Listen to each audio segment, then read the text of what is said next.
Good morning बच्चों। हम लोग क्वाड्रेटिक इक्वेशन पढ़ रहे थे, द्विघात समीकरण, जिसमें हमने फर्स्ट डे आप लोगों को बताया कि उसको गुणनखंड विधि से कैसे सॉल्व करते हैं, हल करते हैं। दूसरा हमने एक दूसरा मेथड बताया आप लोगों को कि उसको पूर्ण वर्ग बना के कैसे हल करते हैं। आज हम लोग इसके आगे देखेंगे कि उसको सूत्र के द्वारा कैसे हल करते हैं। उसके पहले पूर्ण वर्ग बनाने वाली विधि से एक क्वेश्चन हम लोग करेंगे, जिससे आपका उसके लिए जो कॉन्सेप्ट है और भी क्लियर हो जाएगा। तो पहला इस क्वेश्चन मैंने लिया है, द्विघात समीकरण 9x² - 15x + 6 बराबर 0, 9x² - 15x + 6 बराबर 0 को पूर्ण वर्ग बनाने वाली विधि द्वारा हल कीजिए। तो इसको पूर्ण वर्ग विधि द्वारा हल करना है। हमने आपको स्टेप बाय स्टेप मेथड बताया था, मैं वही फॉलो करूंगा। तो फर्स्ट स्टेप आपको बताया था हमने कि सबसे पहले तो हम लोग क्वेश्चन जो है ऊपर लिख लेते हैं, 9x² - 15x + 6 बराबर 0। फर्स्ट स्टेप हमने आपको बताया था क्या करना है, जो आपका अचर पद है उसको बराबर की दूसरी साइड ले जाना है। तो ये समीकरण हो जाएगा 9x² - 15x बराबर -6। उसके बाद सेकेंड स्टेप हमने आपको बताया था, सेकेंड स्टेप में हमने लिखवाया था कि जो आपका x² का गुणांक है उससे हम क्या करेंगे, सबको डिवाइड कर देंगे, मतलब दोनों तरफ बाईं साइड और दाईं साइड को हम भाग कर देंगे। तो यहाँ पे x² का जो गुणांक है वो कितना है, 9 है। तो 1/9 x² - 15x बराबर -6/9। इसको सिंप्लीफाई कर लें तो 1x², यहाँ पे सॉरी 9x² था, तो 9 कैंसिल हो जाएगा, x² - 15/9x -6/9, ये 3 2 जा 3 3 जा 3 5 जा 3 3 जा, तो समीकरण आ गई x² - 5/3x बराबर -2/3। नेक्स्ट स्टेप हमने बताया था, स्टेप थर्ड था आपका कि जो x का गुणांक है, x का जो कोफिशिएंट है उसका आधा जो भी आए उसके वर्ग को दोनों तरफ क्या कर देते थे, जोड़ देते थे। जो भी x का गुणांक है उसका आधा का वर्ग दोनों तरफ जोड़ देते थे। इसका आधा क्या होगा भाई, 5/3 का अगर हाफ करें तो कितना आ जाएगा, 5/6। तो 5/6 का वर्ग दोनों तरफ जोड़ देंगे, तो x² - 5/3x + 5/6 का स्क्वायर -2/3 + 5/6 का स्क्वायर। इसको सिंप्लीफाई करना है, x² - 5/3x + 5/6 का स्क्वायर बराबर -2/3 × 25 = 36। अब एक चीज हमको फार्मूला पता है, a - b का होल स्क्वायर बराबर क्या होता था, a² - b² sorry a² + b² - 2ab।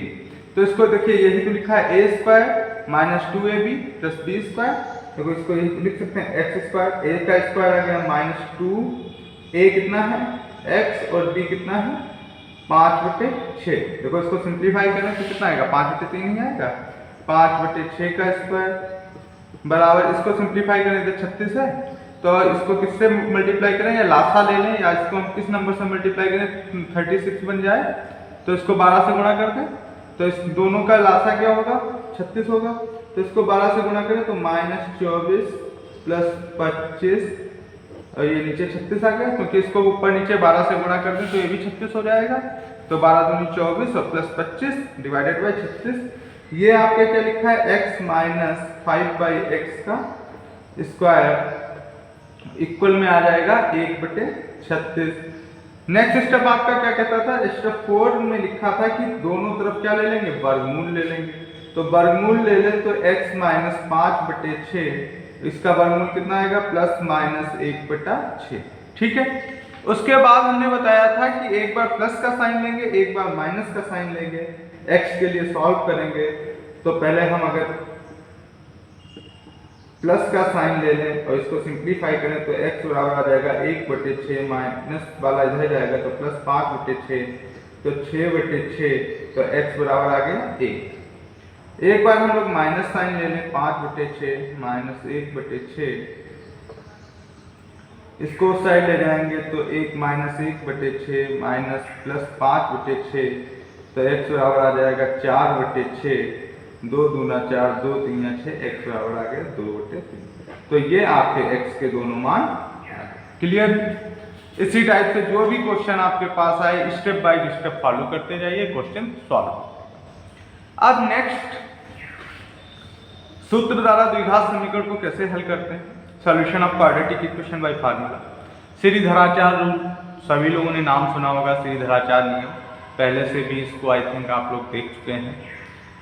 तो इसका फार्मूला क्या होता है, अगर कोई भी इक्वेशन आपकी इस फॉर्म में है ax² plus bx plus c, ये द्विघात समीकरण का मानक रूप होता है। इसको याद रखिएगा, स्टैंडर्ड फॉर्म जो है वो आपकी है ax² plus bx plus c, और a आपका 0 नहीं होना चाहिए। क्यों नहीं होना चाहिए, इसका रीजन हम पहले भी बता चुके हैं, क्योंकि a 0 हुआ तो ये समीकरण आपकी 2 घात की नहीं रह जाएगी, ये 1 घात की रह जाएगी। तो अगर कोई भी समीकरण आपका मानक रूप में ax² plus bx plus c की फॉर्म में लिखा हुआ है, नहीं दिया हुआ है, फिर भी इसको कहा है द्विघात फार्मूले की हेल्प से करना है, तो सबसे पहले जो भी समीकरण दिया है उसको इस रूप में लिख लेंगे, ax² plus bx plus c, ये मानक रूप होता है। उसके बाद जो इसके रूट्स होंगे या इसका जो हल होगा वो क्या होगा, x बराबर minus b plus minus square root of b² minus 4ac, भाग कर देंगे उसको 2a से। प्लस माइनस का मतलब क्या है, एक बार प्लस साइन के साथ सॉल्व करेंगे, एक बार माइनस साइन के साथ इसको सॉल्व करेंगे। तो ये मानक रूप याद रखिए, और मानक रूप में फिर इसके जो हल होंगे वो क्या होंगे, x बराबर minus b plus minus square root of b² minus 4ac divided by 2a, ये फार्मूला याद रखिएगा। अब इसमें जो आपका ये वाला पार्ट है, देखिए square root of b² minus 4ac, इसको हम लोग बोलते हैं विविक्तर बोलते हैं, और इसका जो हल है वो कहीं ना कहीं इस पे ही डिपेंड करता है।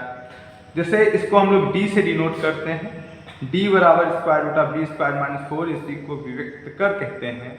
उसके बाद अगर इसकी वैल्यू आपकी b² माइनस 4ac जो है उसकी वैल्यू, ये यहाँ पे स्क्वायर रूट नहीं होगा सर, अगर b² माइनस 4ac की वैल्यू आपकी 0 से छोटी है, यहाँ पे स्क्वायर नहीं है, गलती से लग गया, अगर b² माइनस 4ac जो है इसको हम लोग क्या बोलते हैं, विविक्तर, स्क्वायर रूट को छोड़ के b² माइनस 4ac, इसको d लिखते हैं, इसको बोलते हैं विविक्तर।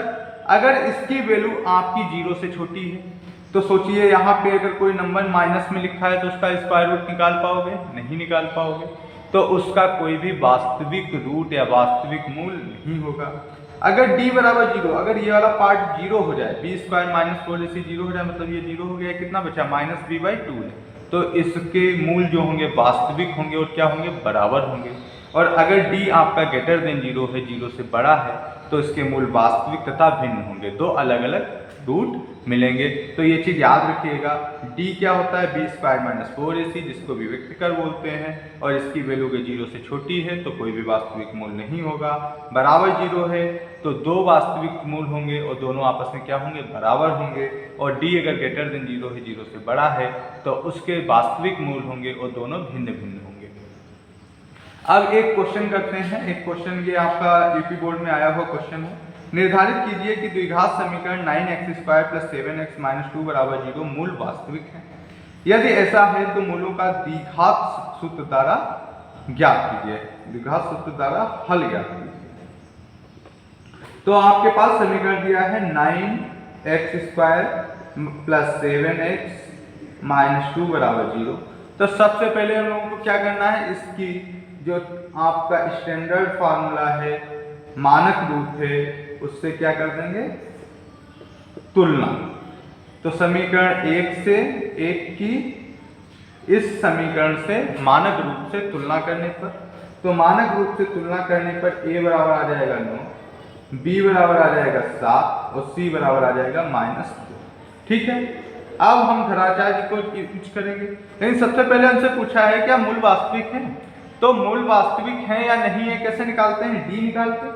तो d निकालने, d क्या होता था, b² माइनस 4ac, b कितना है 7 का स्क्वायर माइनस 4, a कितना है 9, c कितना है -2, 7×49 माइनस 36 और ये माइनस माइनस कितना हो जाएगा प्लस हो जाएगा 9 चौक 36 36 दूना 72 ये आ गया 9 2 11 की 1 हासिल बचा 1 7 4 11 1 12 121।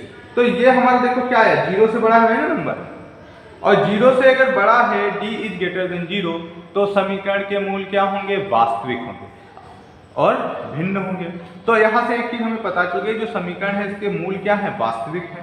तो अब हम मूल निकाल लें। मूल क्या होता है x minus B plus minus square root of B square minus 4ac divided by 2a minus B तो b की वैल्यू है 7 तो minus 7 plus minus B square minus 4ac की वैल्यू देखो हम लोग कैलकुलेट कर चुके हैं 121 आई थी तो वही लिख लें अपान 2 a कितना है -2 तो आ जाएगा -7 प्लस माइनस 121 का वर्गमूल कितना होता है 11 होता है 11 ग्राम में 121 डिवाइडेड बाई -4 2 दूना 4। अब हमने क्या बताया यहाँ से दो रूट कैसे मिलेंगे एक बार हम लोग माइनस साइन को सॉल्व करेंगे प्लस 11/-4 और एक बार